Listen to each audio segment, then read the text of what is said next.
Assalamualaikum warahmatullahi wabarakatuhu.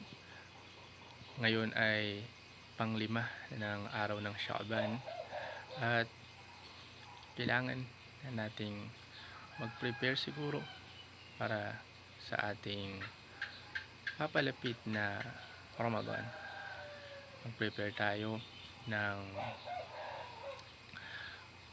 mga gawain na gagawin natin sa araw ng Ramadan. Dahilan sa ang araw ng Shaaban ay preparation para sa pagdating ng araw ng Shaaban. Ano ang mga bagay na kailangan nating i-prepare sa araw ng Ramadan, sa ngayong araw ng o ngayong month ng Shaaban? Siguro ang kailangan nating i-prepare ay unang-una yung sarili natin. Prepare natin yung sarili natin kasi mahirap na papasok ka sa isang gawain na hindi ka man lamang nakapag-prepare.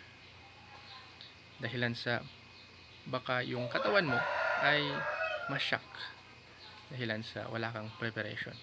So ano nga ba yung mga preparation na kailangan nating gawin ngayong Shaaban para maging handa tayo sa pagdating ng Ramadan? So ang dapat natin gawin ay i-prepare natin yung katawan natin sa pag-aayuno. Yun yung unang-una siguro. I-prepare natin yung katawan natin sa pag-aayuno by fasting ng mga araw ngayong sa araw ng Shaaban. Kahit hindi man yun daily, as long as meron kang fasting this month of Shaaban, ay okay na yun para ngayon pa lang araw ng Shaaban ay maka-adjust na yung katawan natin. And pangalawa na kailangan din nating paghandaan ay ang pagbabasa ng Quran.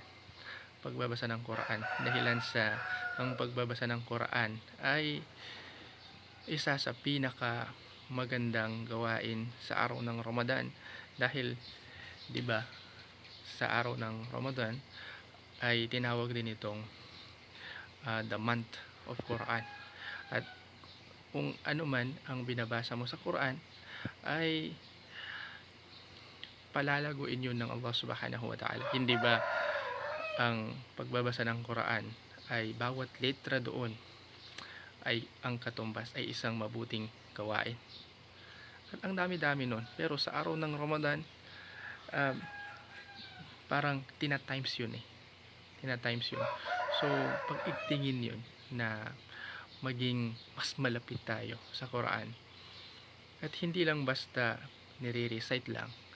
Maganda rin siguro na paghandaan din na ito ay dapat na maintindihan. At huwag din kalimutan yung pagbabasa ng hadith ng Rasulullah sallallahu alaihi wasallam dahilan sa ang dami-daming mga lesson doon, lalong-lalo na about sa Ramadan. About sa Ramadan. Kung ano ang kahalagahan ng Ramadan dahilan sa kapag alam mo kung ano ang kahalagahan ng paggawa at hindi paggawa ng isang bagay ay mas mamomotivate ka, mas magiging willing ka na gawin yung mga bagay na yon. At alam mo yung reward na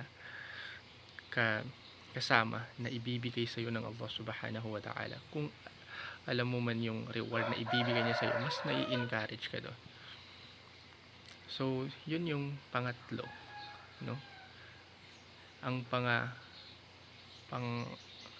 pang-apat siguro na kailangan din nating i-prepare sa Ramadan is yung qiyamul layl, yung pagtatahajjud, pagtatarawih.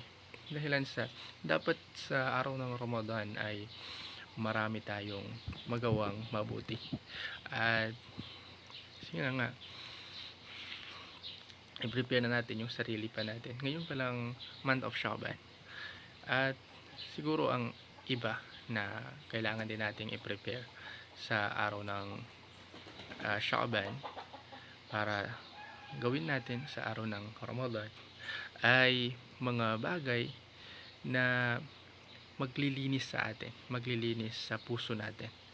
yun ay ang pag-lower ng mata natin, dahilan sa isa ito sa pintuan, no?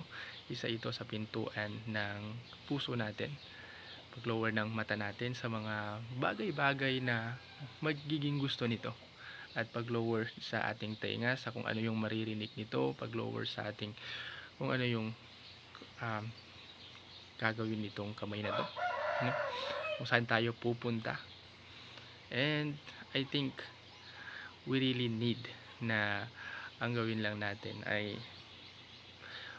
yung puso natin ay linisin na natin ngayon pa lang dito sa araw ng Sha'ban, para hindi na tayo mahirapan pag araw ng Ramadan na, at inshallah subhanahu wa ta'ala ay ibigay niya sa atin, no? Ibigay niya sa atin ang sinatawag na tamis ng pananampalataya kay Allah subhanahu wa ta'ala, at pagiging ikhlas sa pagsamba kay Allah subhanahu wa ta'ala. So yun lamang, we need to really prepare, ngayong araw ng Sha'ban para paghandaan ang araw ng Ramadan.